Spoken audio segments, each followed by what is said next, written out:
So there was no reason to believe that App State would have a chance against Texas A&M on Saturday, but that actually happened. The Mountaineers getting their first win over a team in the AP Top 10 as an FBS team, 17-14 over the Aggies there. For them, though, the loss puts a huge dent in their preseason goal of contending for a national title. So all eyes on the man in charge and Jimbo Fisher. Numbers not pretty for that offense, though. Currently ranked 103rd in the nation in total offense after just 9 first downs, 186 yards of total offense against the Mountaineers, which was giving up 63 points a week ago to North Carolina the previous week. Interesting. But Fisher, by the way, said this Monday he possibly could consider change at the quarterback position after starter Haynes King went 13-20 for 97 yards in that loss on the weekend. Join us now, senior college football writer Dennis Dodd. And Dennis, of course, there's always been a lot of pressure around Jimbo Fisher since he got that contract, contending in the SEC, and now this loss to App State. Is he under the microscope here at A&M? Yeah, let's make this clear, Brandon. Jimbo Fisher is on the hot seat. Now, that doesn't mean he's going to be fired. This is year 5 of the investment. There's so much money invested in him and NIL money invested in those players. They're not going to get rid of him just yet. But it's a unique situation at Texas A&M when they turn on you. They don't just turn on you. They run you out of town when they think it's time. And there are profound problems right now with the Aggies. You mentioned the Appalachian State game.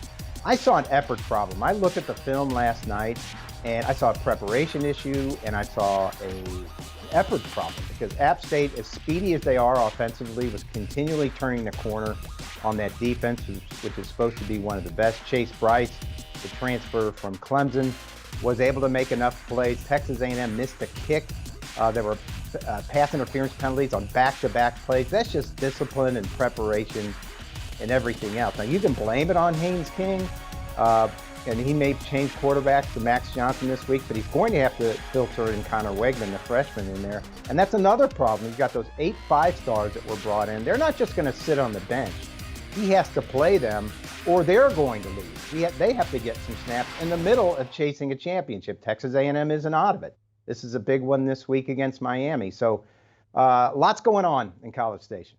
Dennis, I want to take a look back at that schedule because it's not like the road gets any easier after the Mountaineers here. We do know they play Miami this weekend, who's 13th in the country. Then you have Arkansas. They can easily go 2-4. And let's not forget the one that we had circled since the summer there against Alabama. Can he put this together here in the next couple of weeks and still make them a respectable team in their own division and conference? Yeah, the way things look now, it's doubtful. I mean, you've got those 3 in a row on the road at Mississippi State, Alabama, and South Carolina. We didn't even mention that. It's going to be tough. They haven't even hit the SEC schedule yet. So things are going to have to get started right away. You mentioned, Brandon, in the preseason, a lot of people had them 4th in the country. And I'm saying they're going 4th. Yeah, maybe in 2023 or 24, but not this season. They hadn't turned the corner yet. They went 8-4 last year and didn't do anything with that Alabama win. They lost the backup quarterback, Zach Calzada, who went to Auburn, that did it. They thought they had Haynes King, a guy, but he had turnovers on Saturday. But it's going to be tough. Miami comes in there as a team that has to prove itself. They've looked sluggish so far. They beat Bethune because they were going to beat Bethune. They look sluggish against Southern Miss. This is going on the road with Mario Cristobal's first road game as a Miami coach. He's got Tyler Van Dyke, I think, who's thrown multiple touchdowns in 4 of the last 5 games. Miami is 7-1 in its last 8. That should be an interesting matchup there. Of course, as you mentioned, Mario has something to prove. They're trying to get the U back to what we saw back in the 90s, back in the day. It hasn't been that since then. Another matchup we're going to watch, BYU and Oregon, a top 25 game where it seems like the Cougars looking for that second straight game when it comes to teams in the FBS. Can they get it done here? Yeah, it'll be really interesting. A lot of history here. The last time these teams met, BYU won 38-8 in a bowl game in 2006. The next year, Oregon hired some offensive coordinator named Chip Kelly, and I would submit Oregon football hasn't been the same since. So they're still chasing the ghost of Chip Kelly at Oregon. A horrible start. They went from -46 against Georgia to +56 against Eastern Washington last week. So we'll see what happens, especially at quarterback where they need to improve there. Bo Nix is 3-11 against top 15 teams in his career, 8 touchdowns, 13 interceptions, and obviously it's another top 15 team. BYU very stealthily is making a run for a New Year's Six bowl, and they're right there right now. They're very physical. They played a Baylor team. They had kind of gotten run out in Waco last year and took them to overtime and won last year. The concern for BYU now is the rushing yards. Their top rusher only had 33 yards on Saturday going to Oregon. This is a prove-it game really for both of these teams.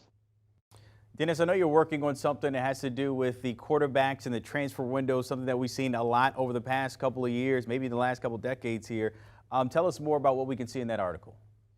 Yeah, not really something new, but a new twist to it. I went back 20 years in the 24/7 Sports player rankings. Top 5 quarterbacks each year from about 2002 to 2021. 20 years. Found out, Brandon, that almost half of those top 5 quarterbacks, 46%, have transferred. 50% in the last few years since 2018, since the transfer portal started. So if you're not starting, you're departing. That's what that's what that tells me. And I weave it in with the Michigan situation where Cade McNamara, all he did last year was win the Big Ten, lead Michigan to a playoff spot. He was voted a captain. The first time in Jim Harbaugh's history at Michigan, a quarterback has been named a captain. And he lost his job. So what happens to him with 3 years of eligibility left? It was kind of crass, and it reminds people of the Colin Kaepernick, Alex Smith situation in 2012. Obviously ascended as J.J. McCarthy. He's the guy, but guess what?